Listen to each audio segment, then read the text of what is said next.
तसर्थ तपाईँ यसलाई सेयर गरिहाल्नु होला। महत्त्वपूर्ण परीक्षामा सोधेका र सोध्न सक्ने नयाँ पुराना प्रश्नहरू छन् है। कई परीक्षामा सोधेका छन्, कोही पुराना छन्। ल हेर्नुहोस्, एकीकृत शैक्षिक व्यवस्थापन सूचना प्रणाली, यसको खास नाम आइएमएस हो है। कहिलेकाहीँ इमिस र आइएमएसमा पनि झुक्याउँछ, आयोगमै सोधिसकेका थियो।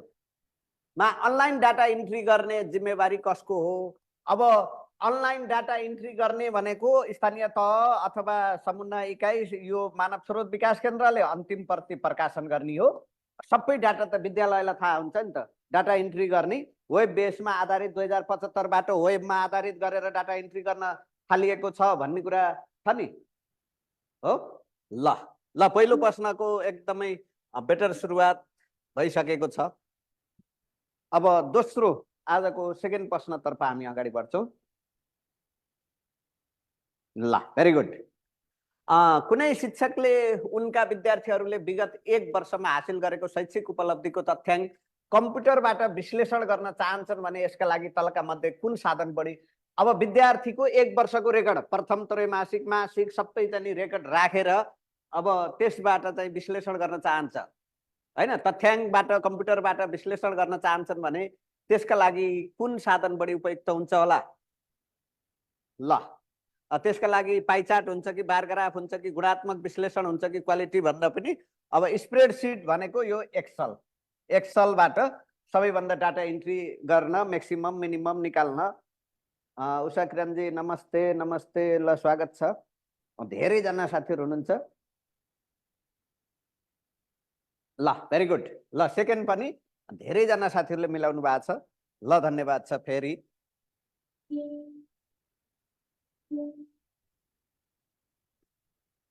Okay next. विद्यालयमा शिक्षण सिकाइ क्रियाकलापमा सूचना प्रविधिको प्रयोग गर्न शिक्षकका लागि सबैभन्दा प्रमुख चुनौती, ल हेर्नुहोस् त, यो सूचना प्रविधि प्रयोग गर्ने त भन्ने हो। खाली चाहिँ सूचना सञ्चार प्रविधिको प्रयोग गरेर पढाउने, गुणस्तरीय शिक्षा प्राप्त गर्नको लागि यो अभिन्न अङ्गको रूपमा यसलाई लिया छ। तर समस्या के छ? विद्यार्थीमा प्रयोग गर्ने तत्परता, हार्डवेयरको व्यवस्थापन, सफ्टवेयरको प्रबन्ध, डिजिटल कन्टेन्टको तयारी।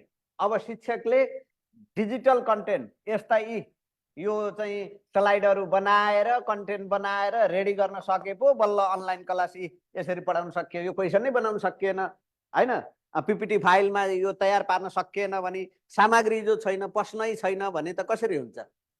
शिक्षकका लागि सबैभन्दा चुनौती भनेकै यही सामग्री रेडी गर्न सके त सो गर्न त सजिलै सकिन्थ्यो नि। तयारी गर्ने मुख्य चुनौती हो र सकियो। ल ओके। तल दिएका अक्षरहरूलाई मिलाउँदा अर्थपूर्ण शब्दहरू बन्छन्।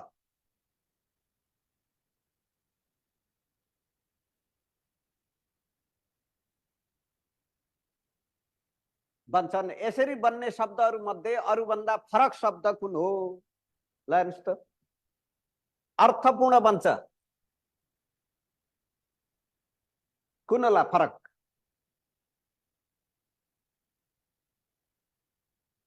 अरूभन्दा फरक छ। डिएवाई डे, एमओएन मुन हैन, एसयुएन सन, एआरटीएच अर्थ। मुन सन अर्थ एउटा भयो भने डे अरूभन्दा फरक भयो, डे हुने भयो हैन।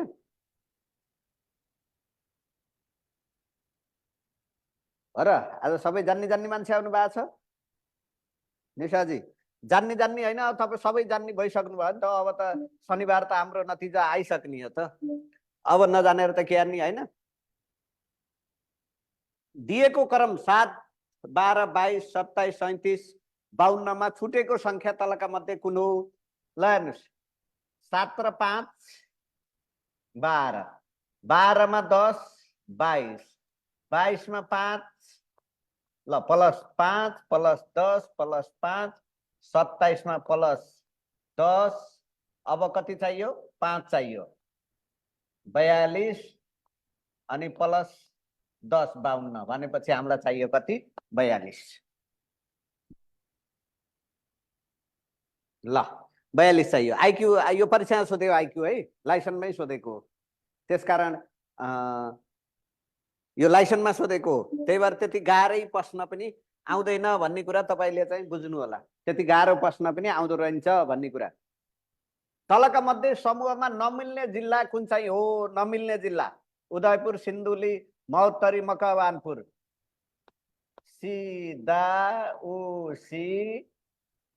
सिधाउसी चिमन, सिधाउसी चिमन। अब महोत्तरी मिलेन हैन, सिन्धुली, दाङ, उदयपुर हैन, यो मकवानपुर यिनी सबै भित्री मधेसमा परे। चितवन यो महोत्तरी तराईमा पर्यो। ल यो पनि ठिक छ। ल 7 नम्बर। ल आज चाहिँ धेरै जसो प्रश्न मिलाउनु पर्छ है। आजका प्रश्नहरू कतिपय दोहोरिएका पनि छन्, तसर्थ तपाईँले आजका प्रश्नहरू धेरै मिलाउनु पर्छ। कतिपय परीक्षामा सोधेका छन्, कोही महत्त्वपूर्ण छन्। आज मिक्स छ है। हिजो साथीहरूले परीक्षामा सोधेका पनि ल्याउनु होला भन्नुभएको थियो, त्यही भएर आजका प्रश्न मिक्समा छन् है। परीक्षामा सोधेकाबाट धेरै छन्। कतिको सजिलो सोध्दो रहेछ, हामीले मिलाउन सकिन्छ कि सकिन्न भन्ने कुरा पनि तपाईँले यहाँबाट चाहिँ थाहा पाउनुहुन्छ है। र प्रश्न त्यति गाह्रै रहन्छ, हामीले पढेपछि चाहिँ मिलाउन सकिँदो रहेछ भन्ने एउटा आत्मबल तपाईँका लागि पनि यहाँ आजका प्रश्नले दिनेछ। ओके, नेपालको संविधान 2072 अनुसार सङ्घ, प्रदेश र स्थानीय तहको अधिकारको साझा सूचीमा तलका मध्ये कुन पर्दछ? सङ्घ प्रदेश र स्थानीय तहको साझा भनेपछि अनुसूची कतिमा पर्यो? अनुसूची 9 मा पर्यो हैन। अनुसूची 9 मा के हुन्छ? 15 वटा छन् जम्मा हैन।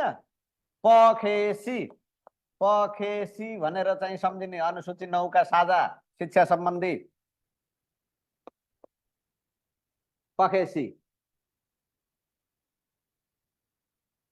पखेसी के हुन्छ? काम लाग्छ। ल प्रश्न नम्बर 8।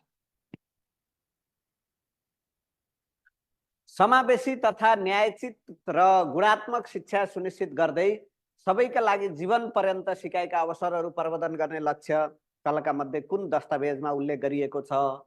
समावेशी तथा न्यायोचित गुणात्मक शिक्षा सुनिश्चित गर्दै सबैका लागि जीवन पर्यन्त सिकाइको अवसर, सबैका लागि जीवन पर्यन्त सिकाइको अवसर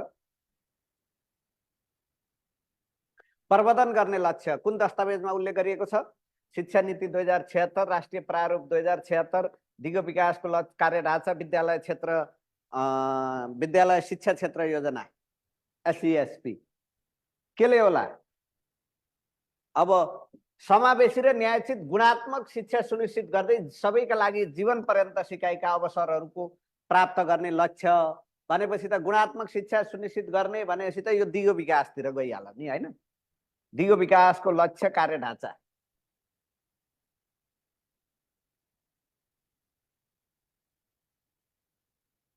ल छेकियो। ओके, म साइडतिरै उभ्याएको छु है, सकभर नछेकियोस् भन्ने धारणा छ।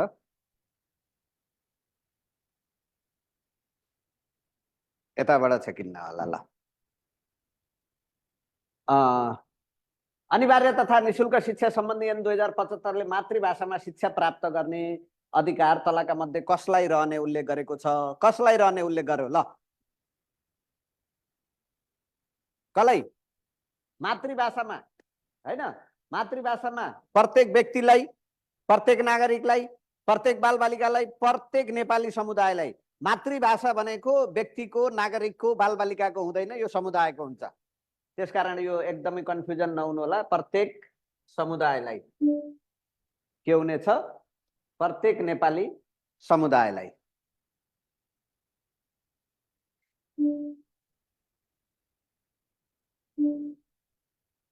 स्थानीय सरकार सञ्चालन ऐन 2074 अनुसार स्थानीय तहको अधिकार क्षेत्रभित्र नपर्ने कार्य तलका मध्ये कुन चाहिँ पर्दैन?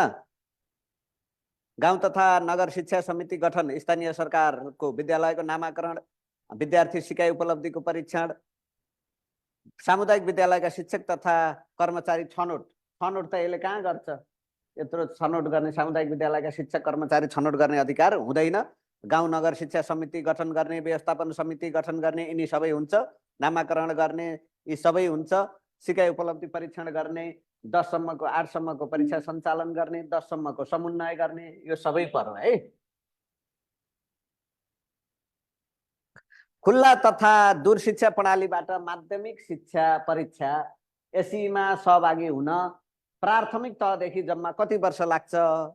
ल, प्राथमिक तह भनेको 1 देखि 3, ल हेर्नुहोस् है, 1 देखि 3 सम्म कति वर्ष लाग्छ?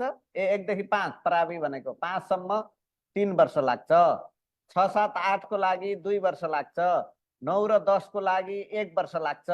भनेपछि तपाईलाई जे सोधे पनि प्रावि त यो, निमावि यो, मावि 1 वर्ष, सबै मिलाएर कति लाग्छ भनेको छ। सबै मिलाएर यो गत वर्ष माविमा लाइसेन्समा सोधेको प्रश्न हो। ल हेर्नुहोस् है,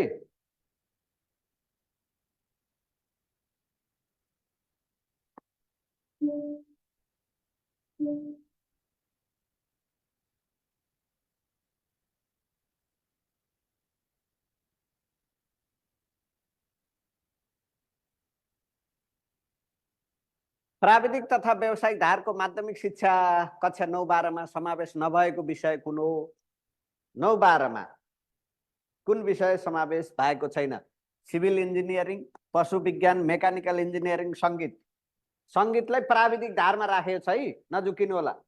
सङ्गीत प्राविधिक धारमा छ, पशु विज्ञान पनि छ, सिभिल इन्जिनियरिङ छ, कम्प्युटर छ, यो मेकानिकल भन्ने छैन।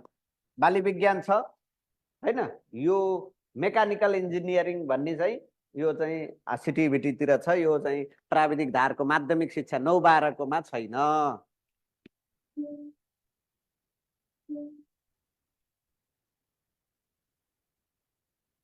बालमैत्री शिक्षाको अवधारणालाई प्रतिबिम्बित नगर्ने अवस्था तल दिएका मध्ये कुन चाहिँ हो?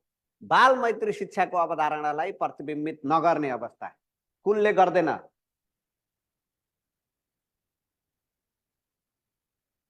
ल हेर्नुहोस् त, बालमैत्री, बालमैत्री भनेको के हो? बालबालिकालाई उनीहरूको रुचि र सिकाइ क्षमताका आधारमा शिक्षण सिकाइ गर्ने विभेद रहित, दण्ड रहित शिक्षा हो हैन। बालबालिकाको रुचि ज्ञान स्तरको कदर यो बालमैत्री हो। अपाङ्ग लगायत सबै आधारमा विद्यालय भेदभाव नगरिने एकदमै हो। बालबालिकाको स्वास्थ्य एवं सुरक्षामा विशेष ध्यान दिने, स्वास्थ्य परीक्षण गर्ने बेला बेलामा एकदमै हो।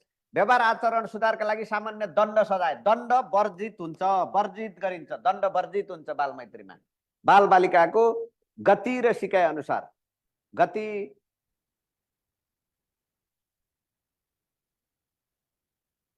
ल डन।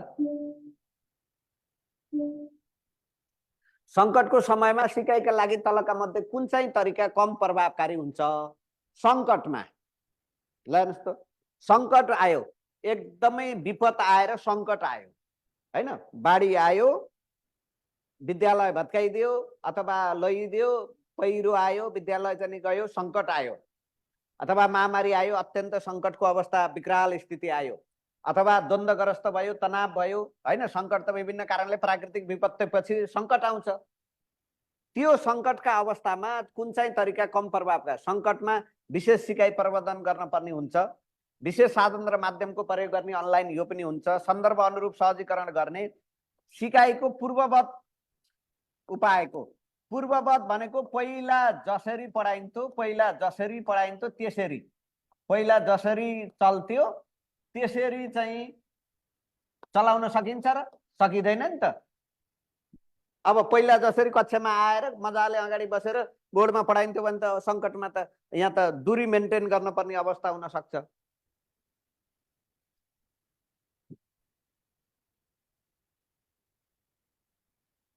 त्यो बेलामा चाहिँ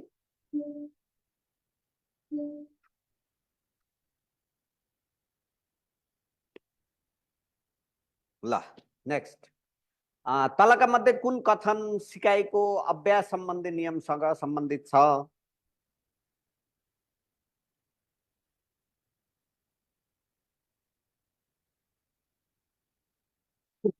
अभ्यास सम्बन्धी नियमसँग कुन?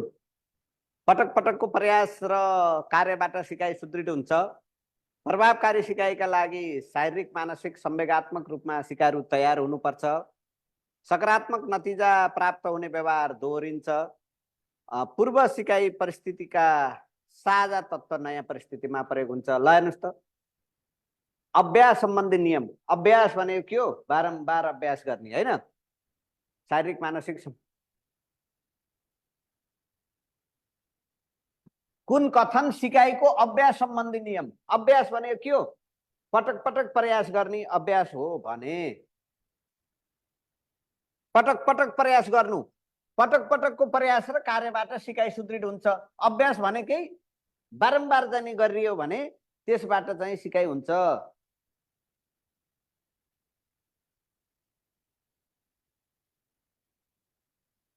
हैन भनेपछि सिकाइ अभ्यास हामीले बिहानै पढेका थियौँ नि त। अभ्यासको नियम भनेको कुन हो? बारम्बार प्रयत्न र भुल, धेरैचोटि प्रयास गर्दै जाने, पटक पटक चाहिँ अभ्यास गर्ने, अभ्यासबाट सिकाइ सम्भव हुन्छ।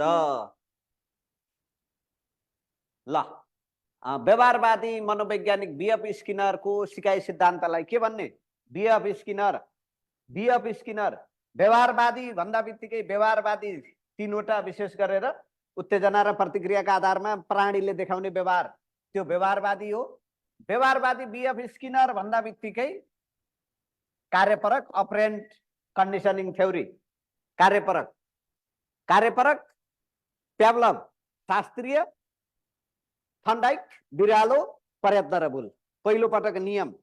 ल तपाईँ यो बिहानको विष्णु प्रसाद पोखरेल पेजमा चाहिँ यो नोट छ, हेर्नु होला, एकदम महत्त्वपूर्ण छ है। आज बिहानको यो सिकाइ सिद्धान्तसँग सम्बन्धित छ, तपाईँलाई परीक्षालाई धेरै चाहिँ सहयोग गर्छ है। सिकाइको स्वभावलाई नजनाउने भनाइ तलका मध्ये कुन हो? स्वभाव। सिकाइको स्वभावलाई जनाएन। ल सिकाइबाट व्यक्तिमा परिवर्तन आउँछ, सिकाइको स्वभावलाई जनाउँदैन है। सिकाइ खण्डनात्मक र लम्बवत दुवै हुन्छ। खण्डवत भनेको एउटै कक्षाको, लम्बवत भनेको तल र माथिको कक्षा। परिपक्वताका कारण व्यक्तिमा परिवर्तन आउँछ, परिपक्वताका कारण व्यक्तिमा परिवर्तन आउँछ। हो नि, परिवर्तन त आउँछ, तर हामीलाई त यहाँ सिकाइको अर्थ खोजेका छौँ नि। सिकाइको अर्थ परिपक्व भएर मात्रै हुने भए हामी चाहिँ उमेर गएपछि आफै सिकिन्थ्यो, किन स्कुल धाउन पर्छ र होइन? परिपक्व भइयो नि त अब जाने दारी जुगा आएपछि त। त्यो बेलामा चाहिँ खोइ यो सिकाइ त हुन्न, दारी जुगा फुल्ले भन्दैमा सिकाइ भयो भन्न त मिलेन।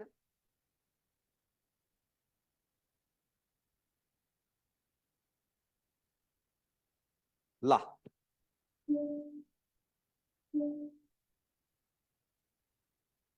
विद्यालय सञ्चालनका लागि प्राप्त साधन र स्रोतको परिचालन गर्ने प्रमुख जिम्मेवारी कसको हुन्छ?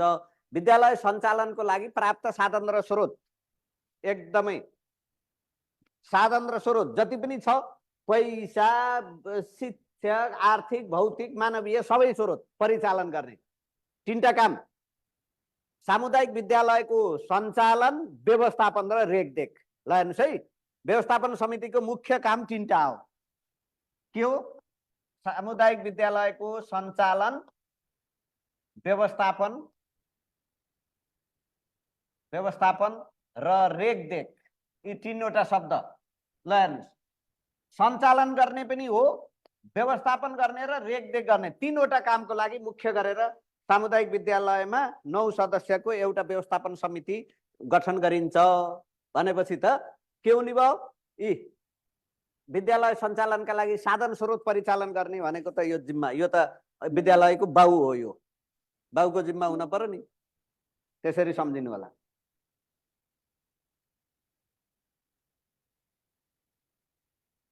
एकदमै विद्यालय सुधार योजना निर्माणका सबल पक्ष तलका मध्ये कुन हो?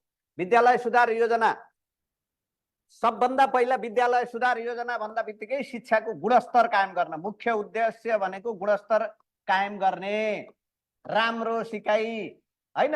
विद्यालय सुधार योजना बनाउने, गुणस्तरीय सिकाइ भनेर चाहिँ पहिलो प्रायोरिटीमा तपाईले सम्झिहाल्न पर्यो। भनेपछि सरकारवाला बीच समन्वय र सहकार्यको विकास हुने, सबल पक्ष, स्रोत साधन बढी निर्भरता हुने, योजना निर्माण कार्य बढी औपचारिक हुने, महत्त्वकांक्षी योजना बन्न सक्ने। भनेपछि त यो विद्यालय सुधार योजना निर्माणमा सबल पक्ष भनेपछि त सरकार सुधार योजनाले के गर्न पर्यो भन्दा विद्यालयका सरकारवालाहरूको भेटघाट गराउने, समन्वय गर्ने, उनीहरूसँग सहकार्य गर्ने, सरसल्लाहबाट योजना बनाउने, बल्ल अगाडि बढ्छ नि त योजना त। त्यसकारण अप्सन ए बेटर उत्तर है।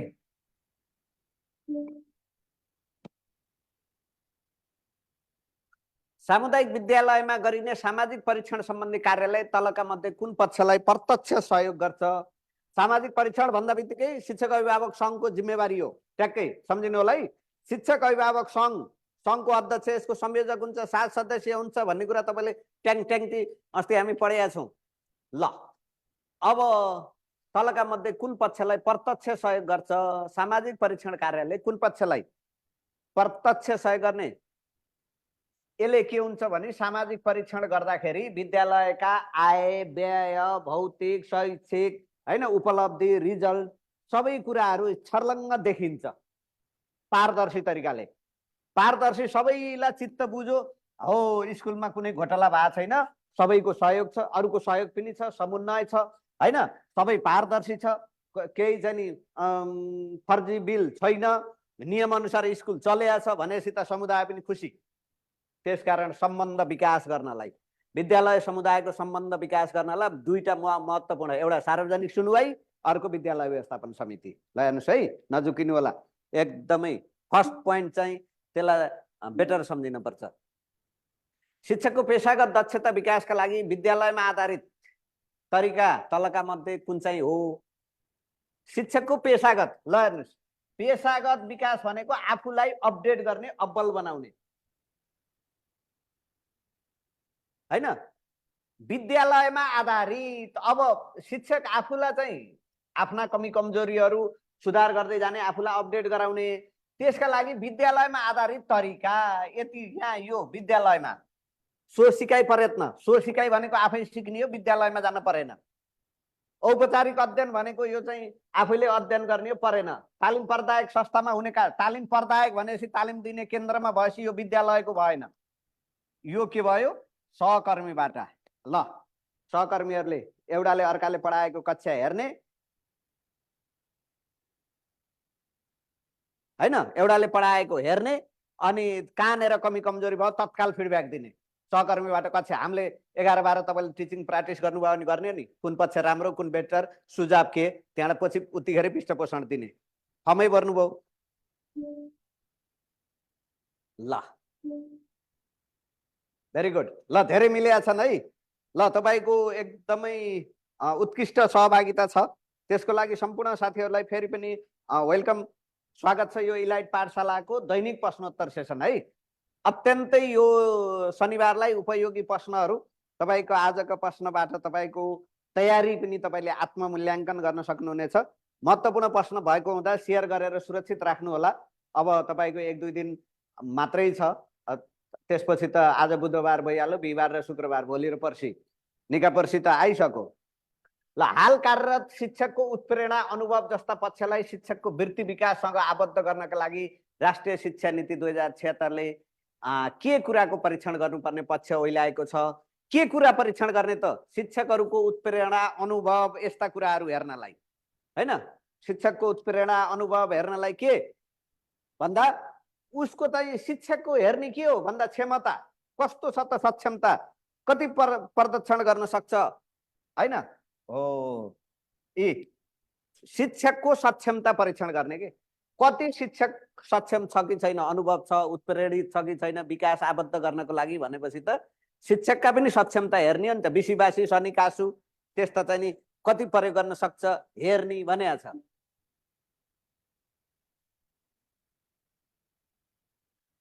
आफूले गरेका कामहरू मध्ये सो प्रतिबिम्बन, सेल्फ रिफ्लेक्सन, आफै ऐनामा देखे जस्तो गर्ने गरी निरन्तर सुधार, सक्रिय रहने कार्य शिक्षकको कुन पेशागत? ल हेर्नुहोस्, आफैले गरेका कामको आफैले हेर्ने, ठ्याक्क छाया चाहिँ देख्ने, प्रतिबिम्बन कस्तो छ, कति राम्रो छ, राम्रो छ भने कति, नराम्रो छ भने कति, निरन्तर सुधारमा सक्रिय भनेपछि त निरन्तर सिकाइ भयो कि हैन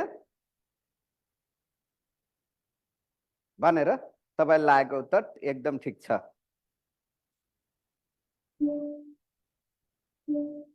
ल नेक्स्ट, शैक्षिक गुणस्तर परीक्षण केन्द्रबाट सन् 2020 मा गरिएको कक्षा 8 को विद्यार्थी उपलब्धि परीक्षण नतिजा अनुसार पाठ्यक्रमले तय गरेको सिकाइ उपलब्धि हासिल गर्ने विद्यार्थीको प्रतिशत कति देखिएको छ? कति देखिएछ? विद्यार्थीको उपलब्धि परीक्षणको नतिजा अनुसार पाठ्यक्रमले तय गरेको सिकाइ उपलब्धि कति भन्दा 60 भन्दा कम, 50 भन्दा कम, 40 भन्दा कम, 30 भन्दा कम? ल, यो चाहिँ 50 भन्दा कम देखियो। कक्षा 8 का विद्यार्थीको उपलब्धि परीक्षण गर्दा सिकाइ 50 भन्दा कम।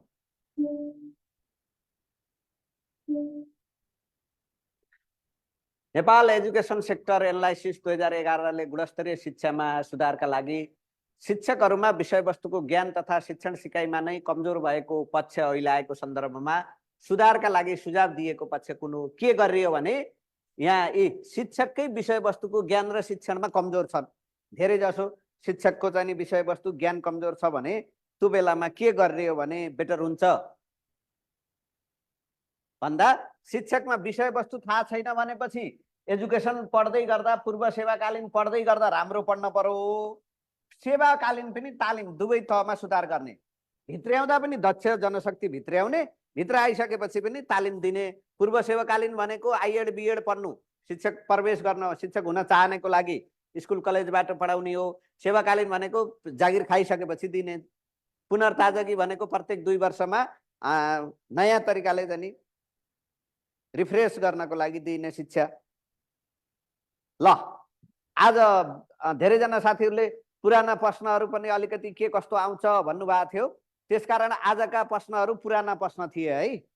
तपाईलाई अलिकति पुराना प्रश्न कतिको सजिलो आउँदो रहेछ, के रहेछ, कति मिलाउन सकिदो रहेछ, यतिका प्रश्न आयो भने हाम्रो नतिजाको अवस्था कस्तो हुँदो रहेछ भन्ने कुरा तपाईले चाहिँ चिन्तन मनन गर्नुहुन्छ। आज सबैभन्दा मलाई लाग्छ आज सबैभन्दा धेरै आजको सेटबाट मिले सबै साथीहरुका।